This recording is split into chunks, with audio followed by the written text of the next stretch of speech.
Halo semuanya, balik lagi di channelku.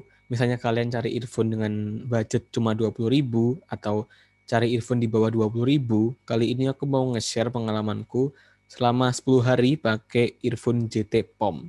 Nah, JT POM sendiri harganya cuma 19 ribuan atau tepatnya itu 19.900, jadi bisa dibilang sangat-sangat murah menurutku ya. Dan kualitas suaranya nggak bisa dibilang jelek sih, lumayan banget menurutku. Pertama, aku mau jelasin tentang desain dan build quality dari earphone ini dulu.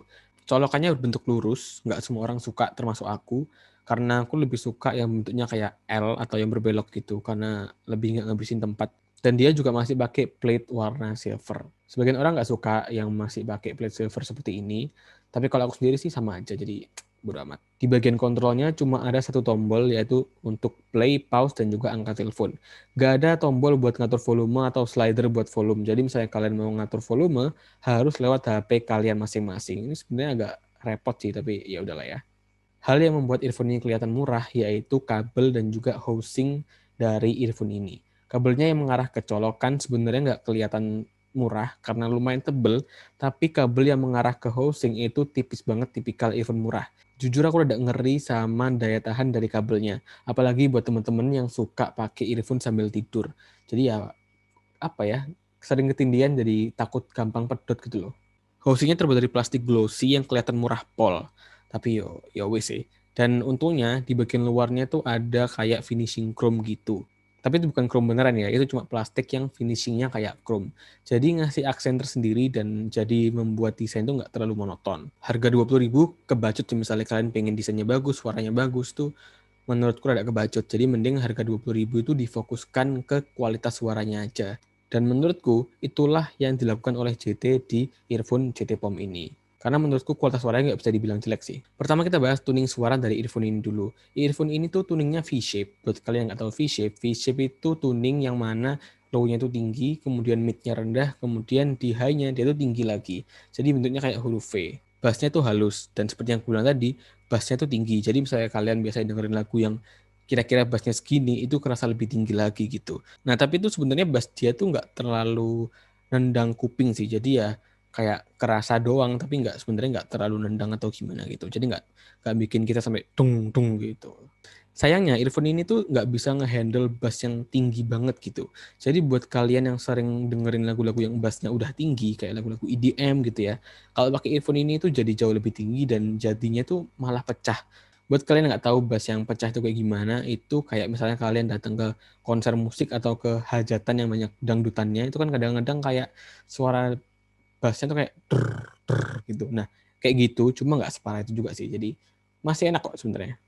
Untuk mid-nya, seperti yang aku bilang tadi, karena dia itu bentuknya V-shape, jadi mid-nya tuh agak di bawah atau rendah. Jadi kadang-kadang di beberapa lagu yang banyak bassnya, suara vokal itu kadang-kadang ketutupan sama suara bassnya. Jadi suara vokal tuh kayak kadang-kadang kerasa samar gitu, tapi itu cuma di beberapa lagu doang. Tapi untuk beatnya sendiri sebenarnya tuh dia halus, jadi buat kalian suka dengerin lagu-lagu yang vokalnya dominan atau lagu-lagu akustik, itu menurutku cukup enak untuk dengerin pakai earphone ini. Nah, tapi kan penyanyi tuh kadang-kadang nyanyinya sampai ke nada-nada yang tinggi, dan menurutku di nada-nada tinggi itu kadang-kadang kerasa cempreng suara penyanyinya. Apalagi kalau misalnya penyanyi itu nyanyinya pakai kayak gitu, itu menurutku lumayan nusuk di kuping kita. Tapi untungnya untuk suara-suara instrumen itu nggak pernah kerasa nyaring atau gimana. Jadi menurutku untuk suara-suara instrumen itu masih sangat enak. Nah, misalnya kalian tanya suaranya halus atau enggak, tergantung kalian sih. Misalnya kalian sudah terbiasa pakai earphone yang mahal atau earphone yang jauh lebih mahal, menurutku kalau pakai earphone ini pasti ngerasa rada-rada nggak halus, karena itulah perasaan yang pertama kali aku rasakan ketika aku pertama kali pakai earphone ini. Menurutku suara itu nggak terlalu halus, tapi sekitar 10 hari aku pakai sebagai earphone utamaku, aku merasa kehalusan suara tadi itu masih bisa dimaafkan. Jadi menurutku dengan harga 20.000 ini masih cukup oke. Overall menurutku dengan harga 20.000, earphone ini kualitas suaranya sangat-sangat bisa dipertimbangkan untuk dibeli, karena ku coba di banyak lagu itu masih nyaman-nyaman aja dan kehalusan suaranya juga sangat bisa dimaafkan.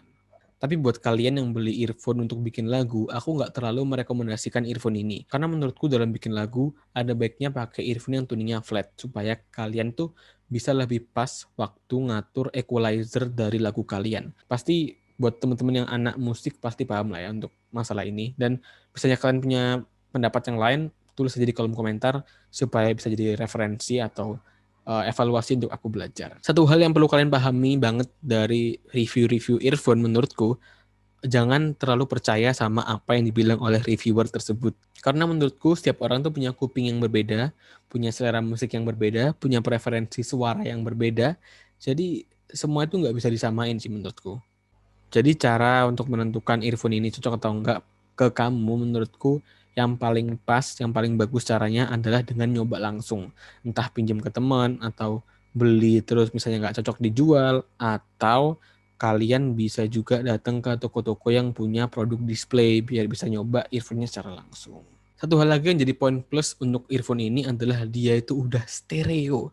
Bayangin 19.000 udah dapat earphone stereo. Nah, buat kalian yang nggak tahu stereo itu apa, stereo itu gampangannya sumber suara dari yang kanan sama yang kiri itu berbeda. Jadi memungkinkan earphone ini menghasilkan dua suara yang berbeda antara earphone yang kanan sama yang kiri. Implementasi yang paling gampang adalah ketika kita main PUBG, itu kan kalau misalnya musuh lari di kanan kan kedengeran di kanan.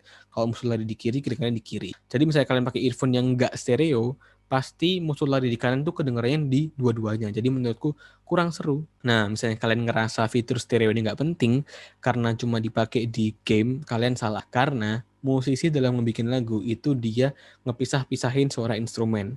Contohnya nih, gitar ditaruh di kanan dikit, piano taruh di kiri dikit, suara vokal penyanyi taruh di tengah, suara drum agak ke kanan. Seperti itu. Nah, itu tuh tujuannya untuk apa sih? Supaya pendengarnya atau fansnya dalam dengerin lagu itu kayak serasa nonton live gitu. Jadi bisa ngebayangin tuh gitarnya di sini, pianonya di sini, penyanyinya di tengah kayak gitu. Jadi fitur stereo ini selain asik buat ngegame, dia juga ngebantu kita dalam mendengarkan lagu dari musisi favorit kita secara maksimal. Nah, aku bisa bilang gitu karena aku juga sedang belajar bikin musik dan aku sudah upload satu lagu di channelku yang satunya. Misalnya kalian penasaran, boleh klik link yang ada di deskripsi. Ku bagai gelandangan tidur tak beralas, malam-malam disapu angin yang sangat bebas. Kosong seakan memintaku untuk melepas cinta lamaku yang kini tak lagi berbalas. Terus kalian penasaran nggak sih di boxnya dapat apa aja? Kalau misalnya kalian nggak penasaran, itu bagus karena di boxnya cuma dapat earphone-nya, plastik, pengikat kabel, dan juga penutup untuk colokannya. Nggak penting sih, tapi ya kebacot lah misalnya kalian pengen dapat banyak dengan harga cuma 20.000 ini. Ngomong-ngomong box, aku nggak akan bacain spesifikasi yang ada di boxnya karena jujur aku nggak terlalu paham sama yang ada di boxnya. Kalau misalnya kalian mau baca, silakan di pause sendiri videonya. Oh iya, di box ada tulisannya kalau earphone ini tuh ada fitur noise cancelling-nya. Tapi apakah iya? Ternyata menurutku iya, tapi nggak terlalu ngefek banyak. Mungkin karena kupingku agak kebesaran juga kali ya. Betul, misalnya kalian sadar, kualitas suara dari video ini agak berubah sejak beberapa detik yang lalu, karena sekarang aku sedang ngetes kualitas suara dari mikrofon earphone ini. Ini kalau misalnya aku deketin di mulutku ya. Kalau misalnya aku jauhin atau aku lepas, kualitas suaranya kayak gini. Jadi kalian bisa menilai sendiri apakah ini cocok dipakai untuk online meeting atau enggak.